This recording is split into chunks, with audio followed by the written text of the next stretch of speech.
Saturday, Sunday వచ్చిందనగానే ఎక్కడో వికారాబాదో లేకపోతే గోల్కొండ వెళ్తాం కానీ, ఒక్క చిన్న ఇంటర్‌స్టేట్ ట్రిప్ వేయొచ్చు కదా అని ఎప్పుడైనా అనిపించిందా? యెస్. అవునండి. నిజమే. నేను కంప్లీట్‌గా ఫ్యామిలీతో మైసూర్ వెళ్ళాను. నా అనుభవాలను మీకు చూపిద్దామని, అక్కడ ఖర్చులు, స్టే, రాను, పోను ఎంతవుతుందో చెప్తామని అనిపించి, నా అనుభవాల్ని ఈ వీడియోస్ రూపంలో చూపిద్దామని అనుకుంటున్నాను. ఈ వీడియోస్ అయితే చాలా ఇన్ఫర్మేటివ్‌గా ఉంటుందండి. స్కిప్ మాత్రం చేయొద్దు.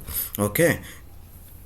ఇది వచ్చేసరికి హైదరాబాద్ నుండి మైసూర్ ప్రయాణం కంప్లీట్ ఇన్ఫర్మేషన్.